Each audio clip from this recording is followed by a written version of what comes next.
Di sebuah kampung terpencil, Kampung Randu Alas, sebuah kisah nyata terkuak, lebih menyeramkan dari mimpi buruk sekalipun. Adam, seorang santri yang pulang dari pondok, harus menghadapi kenyataan pahit. Kedua orang tuanya, yang ia kira telah meninggal dalam kecelakaan, kini gentayangan. Namun, di balik teror itu, tersembunyi sebuah misteri kuno dan perjanjian gelap yang mengikat mereka.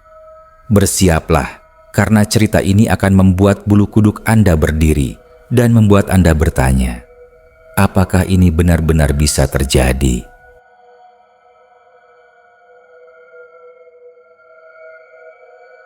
Deru mesin bus malam itu memecah sunyi jalanan yang lengang, membelah kegelapan rimba jati yang tampak menelan segalanya. Aku, Adam, meringkuk di kursi dekat jendela, memandangi pantulan diriku yang kuyu di kaca. Sudah 5 tahun lamanya aku menimba ilmu di pondok pesantren Al-Hidayah, jauh dari hiruk-pikuk kampung halaman, dari aroma masakan ibu dan tawarnya bapak. Kepulangan ini seharusnya menjadi momen yang paling membahagiakan. Namun entah mengapa, dadaku terasa sesak oleh firasat aneh, seperti ada tabir tipis yang membentang antara aku dan kebahagiaan itu.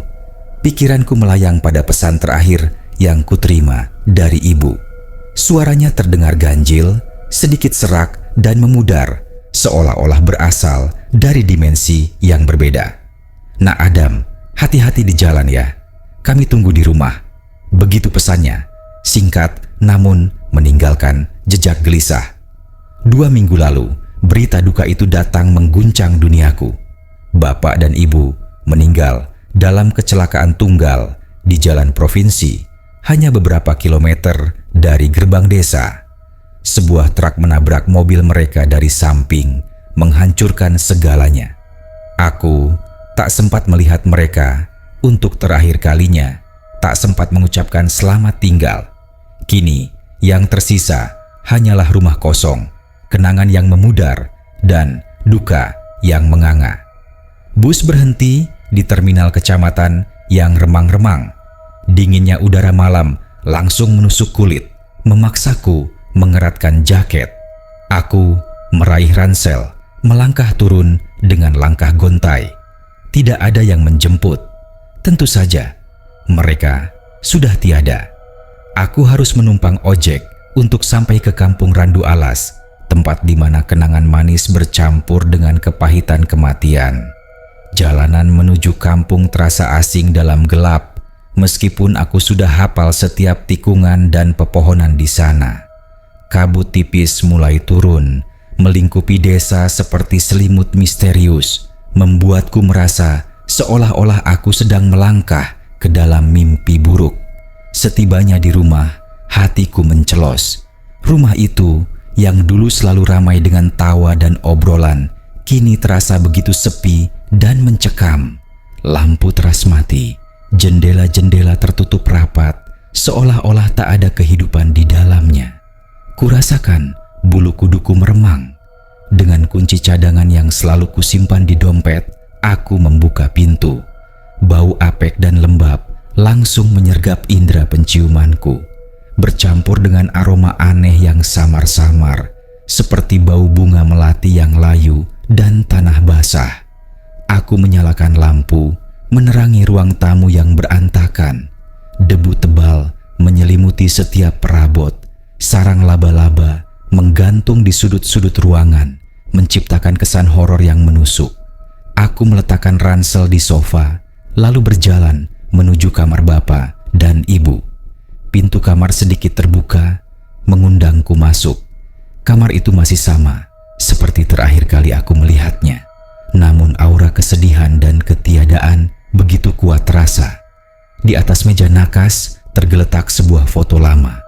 Foto pernikahan bapak dan ibu. Mereka tampak begitu bahagia, senyum mengembang di wajah mereka. Kutatap foto itu lekat-lekat, mencoba mencari sisa-sisa kehangatan yang dulu selalu mereka pancarkan. Namun, yang kudapati hanyalah sepasang mata yang aneh, kosong, dan seolah-olah menyimpan rahasia kelam. Ada sesuatu yang janggal pada sorot mata mereka di foto itu, sesuatu yang tidak pernah kulihat sebelumnya. Ketika aku berbalik, kulihat bayangan hitam melintas di koridor. Jantungku berdebar kencang. Siapa itu? Bisikku, suaraku tercekat di tenggorokan. Tak ada jawaban, hanya keheningan yang mencekam, diiringi suara angin yang berdesir pelan di luar. Aku mencoba meyakinkan diriku bahwa itu hanya perasaanku saja, efek dari kelelahan dan kesedihan yang mendalam. Namun, firasat buruk itu tak kunjung hilang. Aku memutuskan untuk membersihkan diri dan beristirahat.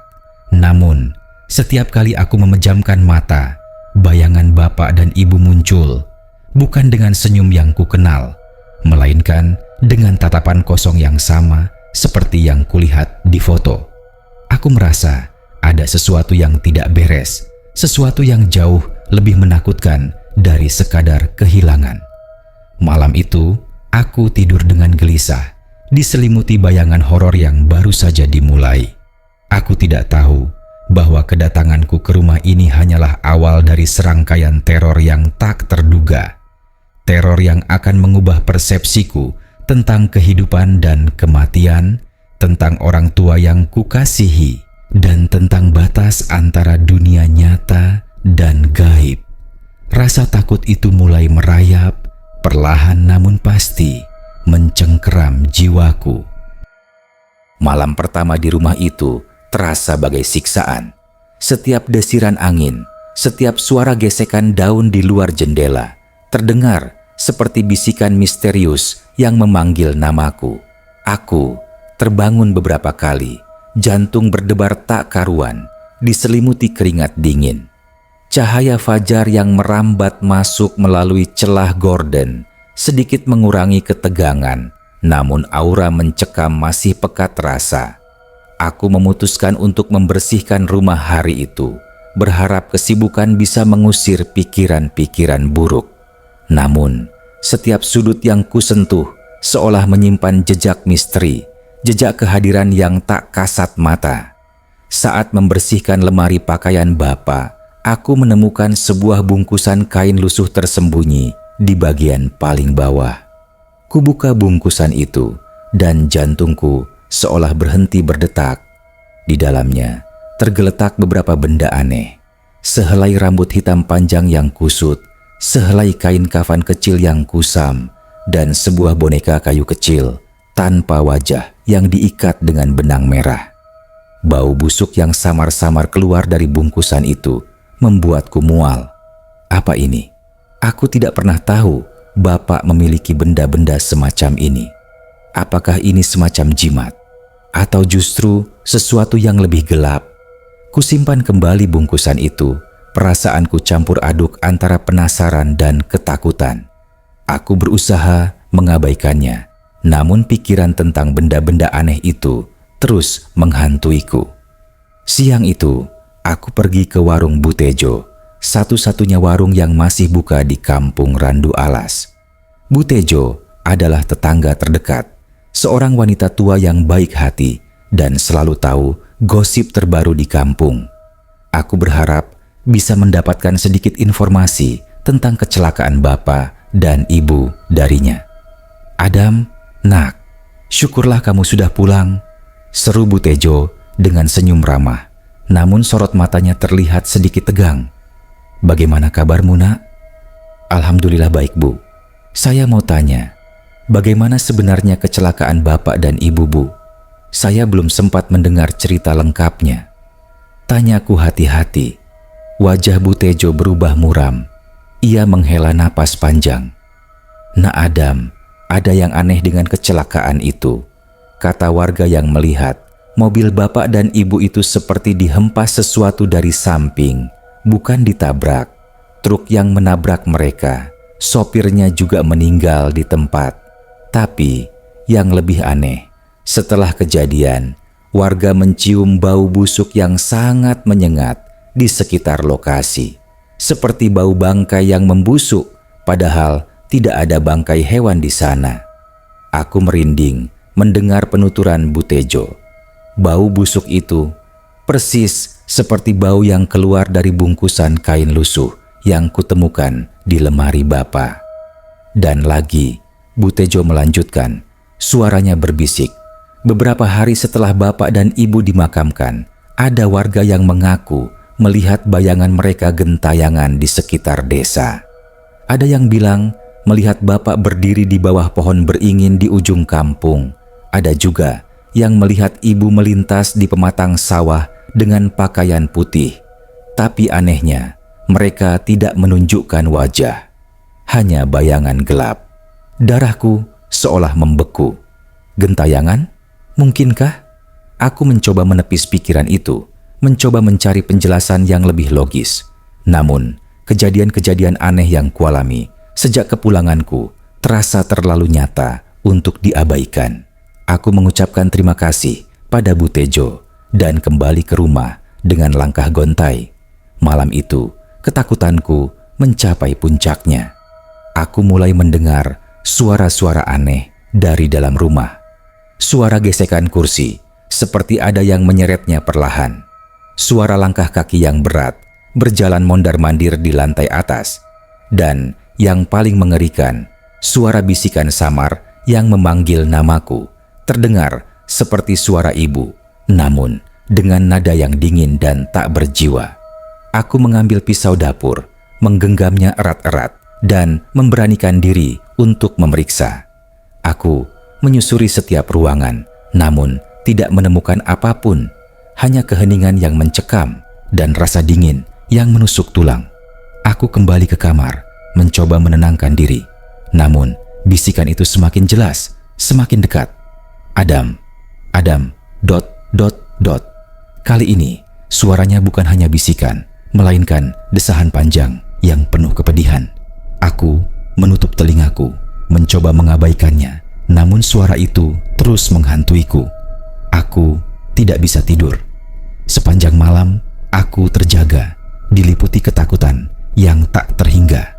Aku mulai bertanya-tanya, apakah Bapak dan Ibu benar-benar sudah meninggal? Atau ada sesuatu yang lebih mengerikan dari kematian yang telah merenggut mereka?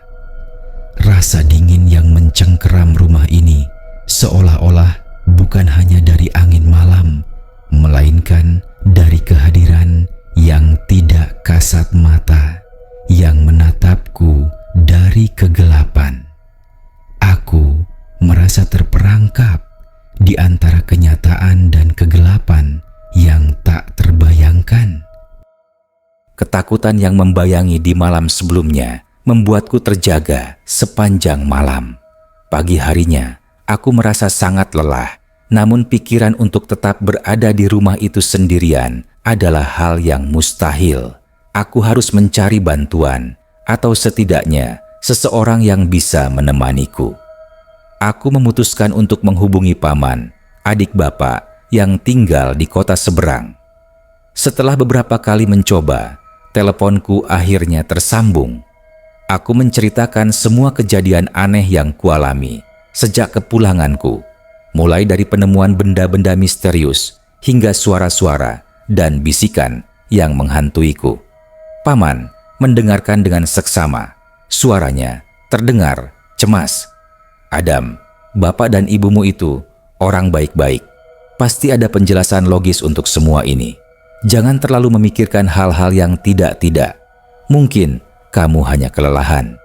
Namun, aku bisa merasakan keraguan dalam suaranya. Ia berjanji akan datang ke kampung Randu Alas secepatnya untuk menemaniku. Sedikit lega, aku mencoba mengalihkan perhatian dengan membersihkan halaman belakang. Saat aku sedang menyapu daun-daun kering, mataku tertuju pada sebuah gundukan tanah kecil di pojok halaman di bawah pohon nangka tua. Gundukan itu terlihat aneh, seolah-olah baru saja digali. Penasaran, aku mengambil cangkul kecil dan mulai menggali. Bau busuk yang sama, bau bangkai yang membusuk, menyeruak begitu gundukan tanah itu terbuka. Jantungku berdebar kencang. Di dalamnya tergeletak sebuah kotak kayu kecil yang lapuk. Aku membukanya dengan tangan gemetar. Isinya membuatku terkesiap.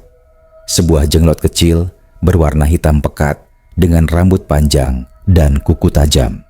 Di sampingnya, sebilah keris kecil berkarat dan beberapa lembar kertas lusuh bertuliskan aksara Jawa kuno. Tulisan itu tampak seperti mantra dengan beberapa gambar menyerupai siluet manusia tanpa wajah. Keringat dingin membasahi sekujur tubuhku. Apa semua ini? Jenglot, jimat, mantra. Apa hubungannya dengan bapak dan ibu? Pikiranku kalut. Aku segera mengubur kembali kotak itu. Perasaanku campur aduk antara takut, marah, dan jijik. Aku tak ingin tahu lebih jauh, namun rasa ingin tahu itu tak bisa ditahan. Malam harinya, Paman datang. Kehadirannya sedikit menenangkan, namun tidak sepenuhnya menghilangkan rasa takut. Aku menceritakan penemuan jenglot itu padanya. Wajah Paman berubah pucat. "Adam, ini tidak beres," bisiknya, suaranya bergetar. Bapakmu tidak pernah percaya hal-hal mistis seperti ini. Aku mengenalnya dengan baik. Kami memutuskan untuk tidur di ruang tamu dengan lampu menyala terang. Namun, sekitar tengah malam, suara-suara itu kembali. Kali ini lebih jelas, lebih menyeramkan. Suara langkah kaki yang berat kini tidak hanya di lantai atas, tapi juga di koridor, di ruang makan. Seolah-olah ada seseorang yang berjalan mengelilingi kami. Paman yang tadinya mencoba tetap tenang, kini terlihat pucat pasi. "Adam, kamu dengar itu?" bisiknya, matanya melirik ke arah pintu.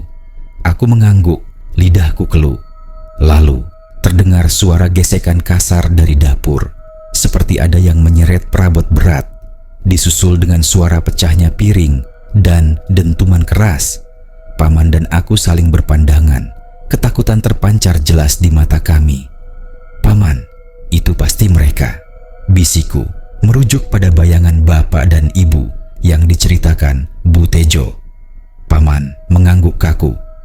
"Kita harus keluar dari rumah ini, Adam." Namun, saat kami beranjak, sebuah bayangan hitam melintas di ambang pintu dapur, tepat di hadapan kami. Bayangan itu tinggi, kurus, dan bergerak sangat cepat. Kami hanya sempat melihat sekilas, namun aku bersumpah bayangan itu memiliki siluet yang sangat mirip dengan bapak. Hanya saja, matanya merah menyala dan tanpa wajah. Jantungku seolah berhenti berdetak. Paman menarikku mundur, menjauh dari ambang pintu. Kami bersembunyi di balik sofa, gemetar ketakutan. Kemudian terdengar suara isakan yang panjang memenuhi seluruh ruangan. Suara isakan itu terdengar seperti suara ibu, namun dengan nada yang mengerikan, penuh kepedihan dan amarah. "Anakku, anakku," bisik suara itu terdengar sangat dekat, seolah-olah ia berada di belakang kami. Aku dan Paman beringsut mendekat satu sama lain, ketakutan tak terperikan. Aku menutup mata, mencoba meyakinkan diriku bahwa ini hanyalah mimpi buruk. Namun, bau busuk itu kembali tercium, lebih pekat, lebih menusuk, seolah-olah ada sesuatu yang membusuk tepat di samping kami. Aku membuka mata perlahan, dan kulihat sebuah bayangan putih samar berdiri di dekat jendela membelakangi kami. Bayangan itu memakai pakaian putih yang kumal, rambutnya panjang dan terurai. Siluetnya sangat mirip dengan ibu. Namun, yang paling mengerikan adalah ia tak memiliki kaki. Ia melayang sedikit di atas lantai dan mengeluarkan suara isakan itu. Paman dan aku saling berpandangan, air mata ketakutan membasahi pipi kami. Kami tak bisa lagi mengelak. Ini bukan halusinasi, ini adalah kenyataan. Orang tuaku atau sesuatu yang menyerupai mereka benar-benar gentayangan di rumah ini. Dan mereka bukanlah sosok yang kukenal. Mereka adalah wujud tak kasat mata yang membawa teror. Setelah malam penuh teror itu, Paman memutuskan bahwa kami tidak bisa lagi tinggal di rumah itu. Kami pindah sementara ke rumah Pak RT yang tak jauh dari sana. Pak RT, seorang pria tua yang bijaksana, dan disegani di kampung Randu Alas mendengarkan cerita kami dengan ekspresi serius. Ia tidak menunjukkan keraguan sedikit pun, seolah-olah ia sudah tahu ada sesuatu yang tidak beres.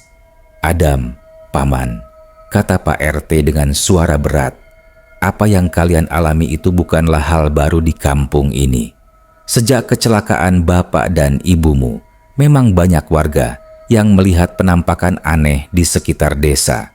Beberapa bahkan berani bersumpah melihat mendiang bapak dan ibumu. Aku merasa semakin bingung. Tapi kenapa Pak RT? Kenapa mereka gentayangan?" Pak RT menghela napas panjang. "Ada cerita lama di kampung ini, Adam, tentang sebuah perjanjian. Perjanjian dengan kekuatan gelap." Jantungku berdebar kencang. "Perjanjian apa, Pak RT?" Pak RT menatapku lekat-lekat. "Dulu sekali, sebelum kamu lahir, kampung kita ini sering dilanda musibah.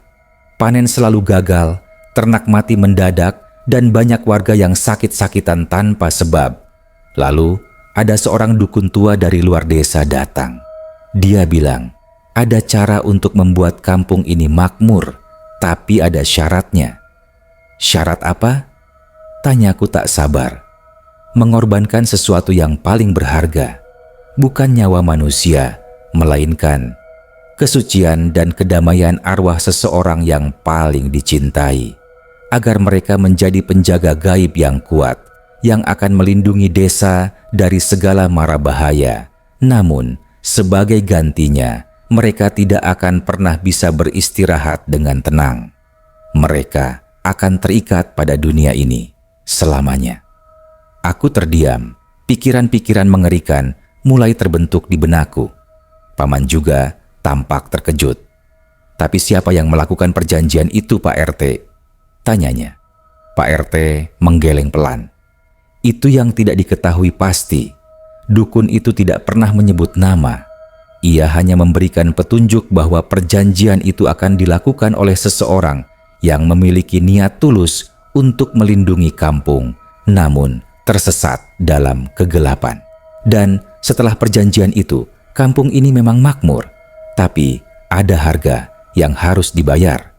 Aku teringat bungkusan kain lusuh dan kotak kayu yang kutemukan di rumah. Jenglot, keris, aksara kuno, semua itu mulai terhubung. Mungkinkah bapak dan ibu terlibat dalam perjanjian itu? Tapi tidak mungkin, mereka adalah orang-orang yang taat beribadah. "Pak RT, saya menemukan beberapa benda aneh di rumah," kataku, lalu menceritakan tentang bungkusan kain dan kotak jenglot. Wajah Pak RT semakin tegang. "Itu dia, Adam. Benda-benda itu adalah alat pengikat. Mungkin saja orang tuamu tanpa sadar atau dengan terpaksa terlibat dalam perjanjian itu." "Tidak mungkin," sergahku. "Bapak dan ibu tidak akan pernah melakukan hal seperti itu." "Mungkin saja mereka dimanipulasi, Adam," kata Paman. "Atau mungkin ada orang lain yang melakukannya atas nama mereka." Malam itu, kami menghabiskan waktu dengan menggali lebih dalam cerita lama tentang perjanjian itu. Pak RT juga menyebutkan bahwa ada satu ritual yang harus dilakukan untuk melepaskan ikatan tersebut, namun ia tidak tahu pasti bagaimana caranya. Hanya dukun tua itu yang tahu, dan dukun itu katanya sudah menghilang tanpa jejak bertahun-tahun yang lalu. Saat kami sedang berbincang, tiba-tiba terdengar suara derap langkah kaki dari luar rumah Pak RT. Langkah itu berat, seperti langkah kaki seseorang yang menyeret kakinya, disusul dengan suara isakan lirih yang semakin lama semakin jelas. "Adam, pulanglah, Nak." Paman dan aku saling berpandangan. Itu suara ibu. Namun, kali ini terdengar lebih dekat, seolah-olah ia berada tepat di luar pintu. Pak RT bergegas menuju jendela, mengintip keluar. Wajahnya langsung berubah pucat pasi. "Mereka ada di sini," bisiknya, suaranya tercekat. Kami mendekati jendela perlahan. Melalui celah gorden, aku melihat dua sosok berdiri di halaman depan. Satu sosok tinggi, kurus, dengan jubah hitam yang berkibar-kibar, wajahnya tertutup bayangan. Sosok yang satu lagi mengenakan pakaian putih yang lusuh, rambutnya panjang terurai dan melayang sedikit di atas tanah. Tidak ada wajah, hanya kegelapan yang menganga. Mereka adalah bapak dan ibu, namun bukan bapak dan ibu yang kukenal. Mereka adalah wujud yang mengerikan, terperangkap dalam kutukan. Mereka tidak bergerak, hanya berdiri mematung, menatap ke arah rumah Pak RT dengan tatapan kosong. Namun, aku bisa merasakan energi dingin yang memancar dari mereka, energi yang menusuk tulang dan membekukan darahku. Isakan ibu terdengar semakin keras, disusul dengan suara rintihan panjang dari sosok bapak. Aku merasa ingin berteriak, namun suaraku tak bisa keluar. Ini adalah teror yang nyata. Mereka datang untukku.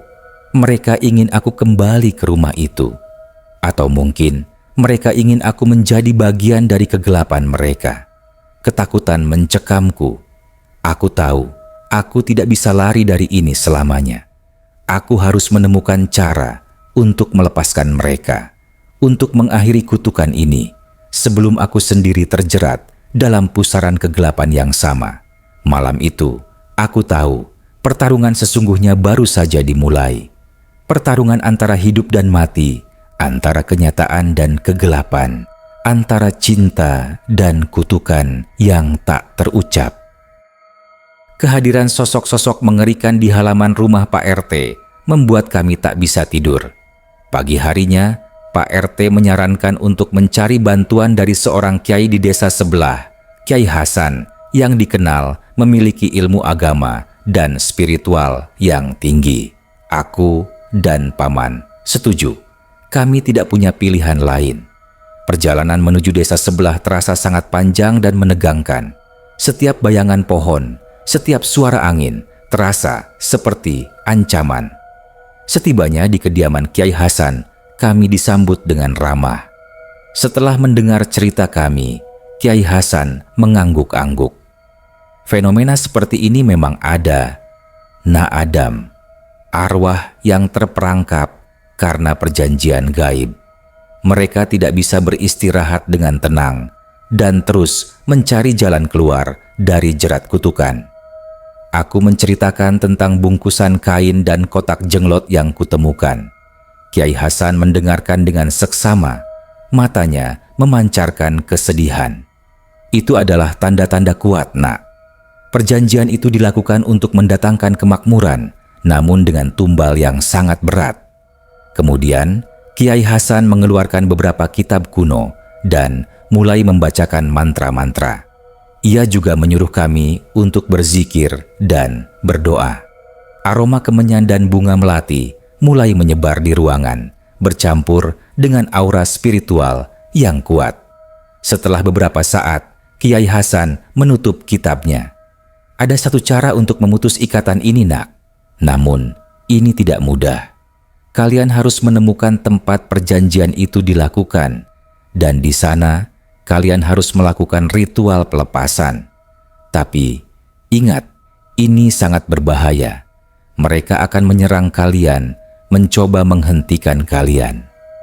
Tempat perjanjian itu di mana, Kiai? Tanyaku. Dadaku berdebar kencang. Kiai Hasan menatapku lurus-lurus. Tempat itu ada di rumahmu sendiri, Nak Adam, di bawah pohon nangka tua di halaman belakang.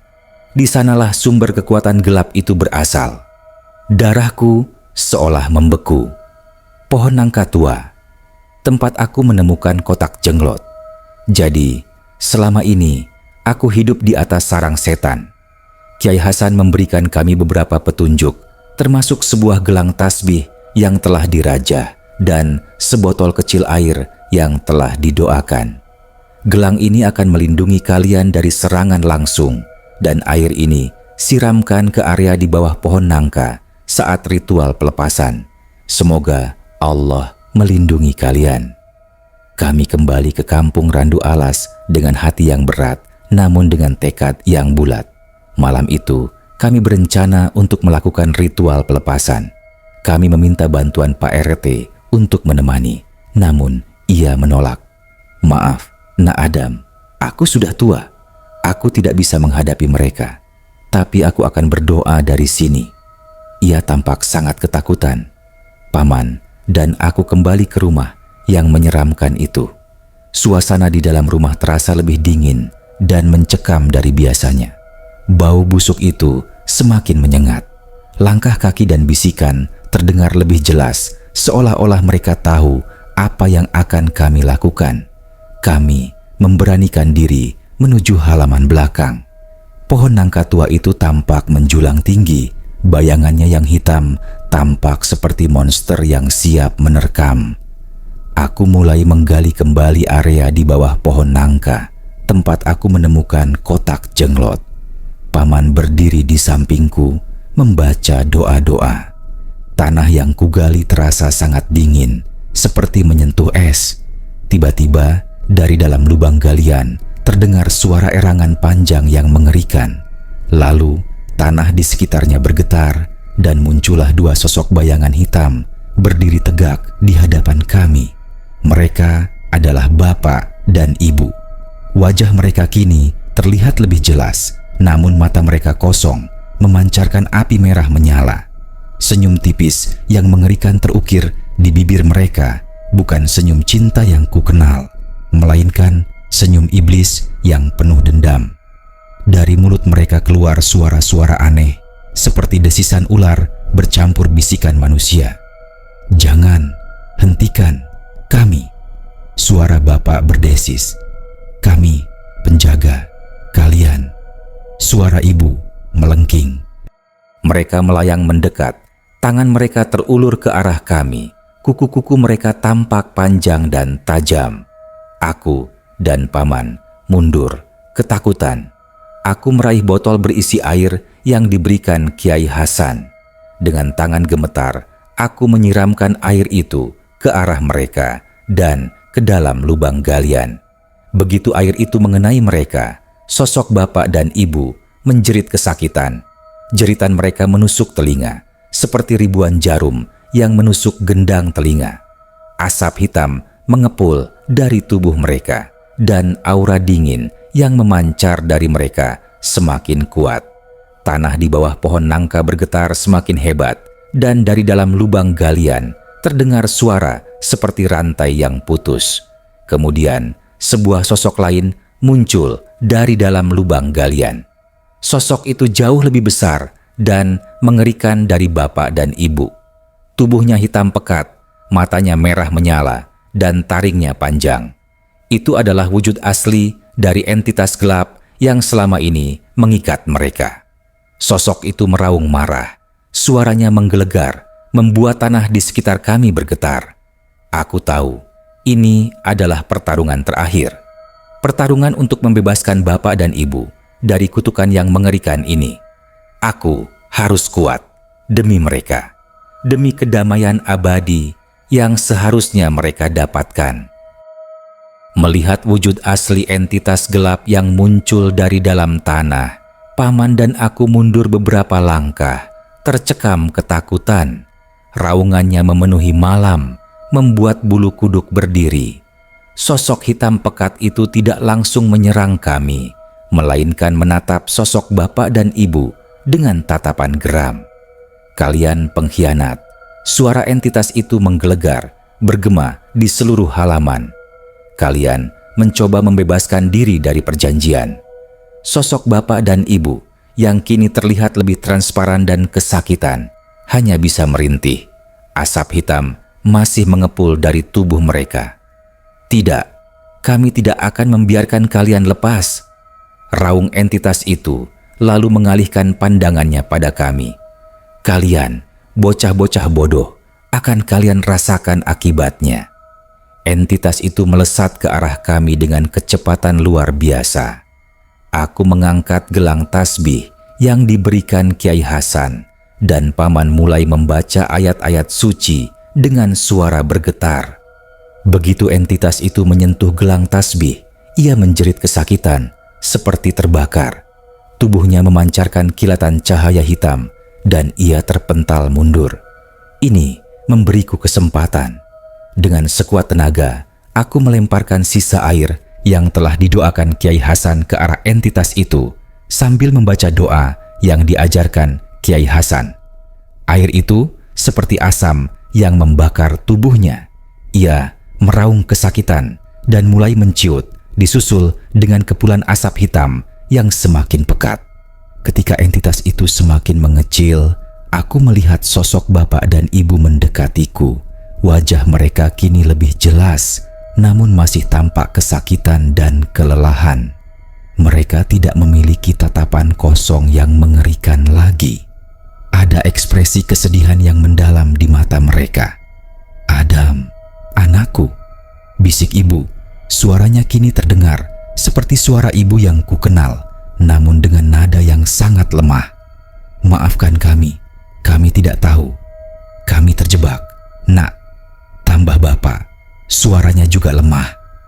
"Terima kasih telah membebaskan kami." Aku tak bisa menahan air mata. Ini adalah kali pertama aku mendengar suara mereka dengan jelas setelah kecelakaan. Namun, kesedihan yang mendalam menyelimutiku. Mereka memang orang tuaku, namun mereka adalah korban dari perjanjian gelap ini. "Pergilah, Nak," kata ibu. Suaranya semakin memudar. "Pergilah dari sini, jangan sampai terulang." Sosok bapak dan ibu mulai memudar bersamaan dengan semakin mengecilnya entitas hitam yang kini hanya seukuran kepalan tangan. Entitas itu menjerit satu kali lagi, jeritan yang mengerikan, lalu lenyap menjadi asap hitam yang menghilang terbawa angin. Bersamaan dengan itu, bau busuk yang selama ini menghantui rumah dan kampung perlahan-lahan sirna. Keheningan kembali menyelimuti halaman. Hanya suara jangkrik dan desiran angin malam yang terdengar. Aku terduduk lemas di tanah. Paman menepuk pundakku. Kami berdua kelelahan, namun ada rasa lega yang luar biasa.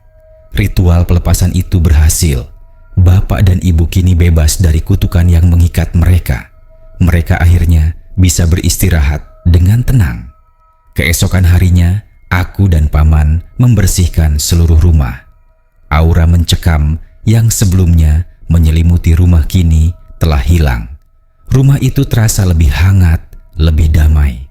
Kami menguburkan kembali kotak kayu berisi jenglot dan benda-benda lainnya di tempat yang jauh dari rumah, lalu membakar bungkusan kain lusuh itu. Kiai Hasan datang berkunjung ke rumah. Ia tersenyum melihat perubahan di rumah itu. "Alhamdulillah, Nak Adam, kalian berhasil. Semoga arwah orang tuamu kini bisa beristirahat dengan tenang. Aku memutuskan untuk tinggal di kampung Randu Alas. Aku ingin menjaga rumah ini, rumah yang menyimpan kenangan pahit, namun juga kenangan manis bersama bapak dan ibu. Aku ingin memastikan tidak ada lagi yang terjerumus ke dalam perjanjian gelap yang sama.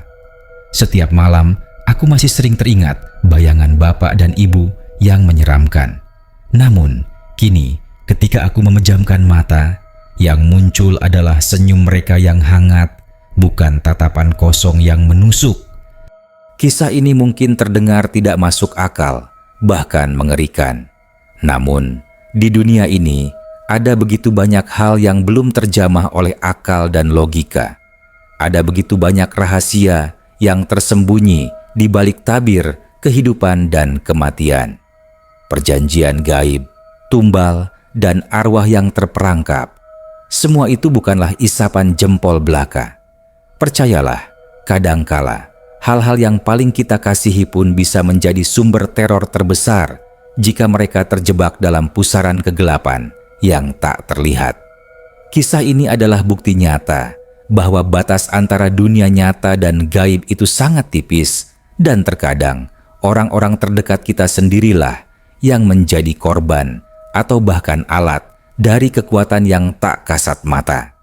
Mereka adalah korban yang terpaksa menjadi setan karena sebuah janji yang tak terucap. Dan kini aku hidup untuk memastikan janji itu tak pernah lagi menelan korban. Kisah Adam di kampung Randu Alas mungkin telah berakhir, namun teror yang ia alami meninggalkan bekas mendalam. Ini bukan sekadar cerita hantu biasa. Ini adalah peringatan tentang kekuatan gelap yang bisa mengikat bahkan orang-orang yang kita cintai, mengubah mereka menjadi sesuatu yang tak terbayangkan. Ingatlah, di balik tabir kehidupan yang kita kenal, ada misteri-misteri kuno yang masih bersemayam, menanti untuk terkuak. Dan kadangkala, kebenaran paling menakutkan justru ada di dekat kita. Jadi, saat malam tiba dan kesunyian merayap, pikirkanlah, seberapa yakin Anda bahwa orang-orang terkasih Anda benar-benar telah beristirahat dengan tenang?